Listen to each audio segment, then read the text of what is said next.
ॐ त्र्यम्बकं यजामहे सुगन्धिं पुष्टिवर्धनम् उर्वारुकमिव बन्धनान् मृत्युर्मुक्षीमामृतात्। नमस्कार मित्रों, आप सभी का दिन शुभ और मंगलमय हो।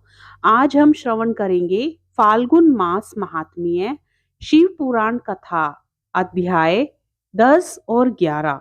प्रेम से बोलिए शिव शंकर भगवान की जय और माता पार्वती की जय। आगे की कथा में आज हम श्रवण करेंगे भगवान शिव का गंगा अवतरण, तीर्थ में तपस्या के लिए आना, हिमवान के द्वारा उनका स्वागत, पूजन और स्तवन तथा भगवान शिव की आज्ञा के अनुसार उनका उस स्थान पर दूसरों को ना जाने देने की व्यवस्था करना। पुत्री लोक पूजित शक्ति स्वरूपा पार्वती हिमालय के घर में रहकर बढ़ने लगी। जब उनकी अवस्था 8 वर्ष की हो गई, तब सती के विरह से कातर हुए शंभु को उनके जन्म का समाचार मिला। नारद उस अद्भुत बालिका पार्वती को हृदय में रखकर वे मन ही मन बड़े आनंद का अनुभव करने लगे। इसी बीच में लौकिक गति का आश्रय ले शंभु ने अपने मन को एकाग्र करने के लिए तप करने का विचार किया। नंदी आदि कुछ शांत पार्षदों को साथ ले वे हिमालय के उत्तम शिखर पर गंगा अवतार नामक तीर्थ में चले आए, जहां पूर्व काल में ब्रह्मधाम से च्युत होकर समस्त पाप राशि का विनाश करने के लिए चली हुई परम पावनी गंगा पहले पहल भूतल पर अवतरीण हुई थी। जितेंद्रिय हर ने वहीं रहकर तपस्या आरंभ की।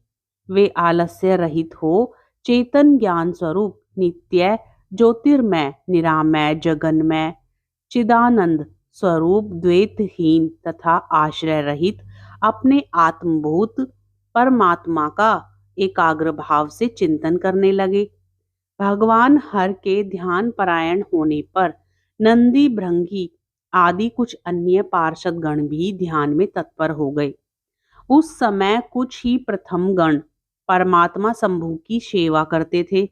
वे सब के सब मौन रहते और एक शब्द भी नहीं बोलते थे। कुछ द्वारपाल हो गए थे। इसी समय गिरिराज हिमवान उस औषधि बहुल शिखर पर भगवान शंकर का शुभागमन सुनकर उनके प्रति आदर की भावना से वहां आए। आकर सेवकों सहित गिरिराज ने भगवान रुद्र को प्रणाम किया, उनकी पूजा की और अत्यंत प्रसन्न हो हाथ जोड़ उनका सुंदर स्तवन किया। फिर हिमालय ने कहा, प्रभु, मेरे सौभाग्य का उदय हुआ है जो आप यहाँ पधारे हैं।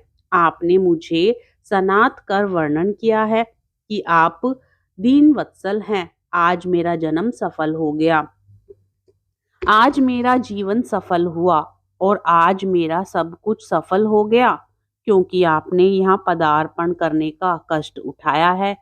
महेश्वर, आप मुझे अपना दास समझकर शांत भाव से मुझे सेवा के लिए आज्ञा दीजिए।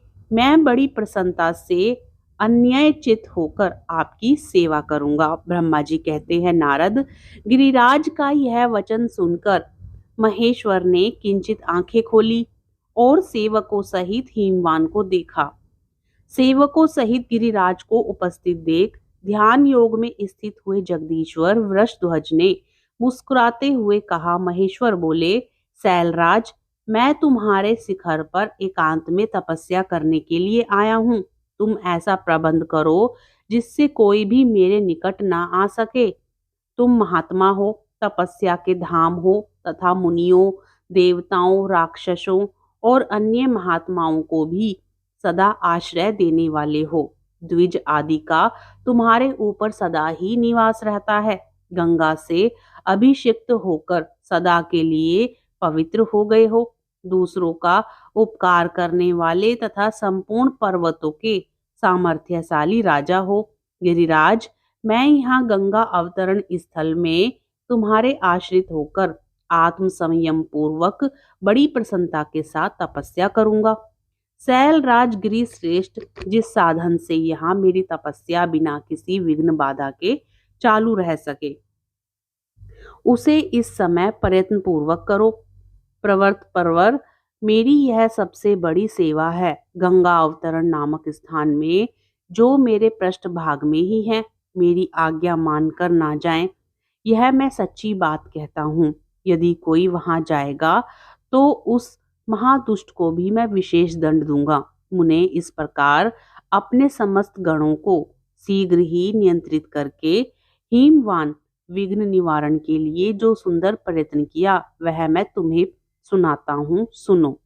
जिसका श्रवण आप अध्याय 12 की कथा में करेंगे। आपको आज की कथा कैसे लगी, हमें कमेंट में ओम नमः शिवाय लिखकर जरूर बताएं।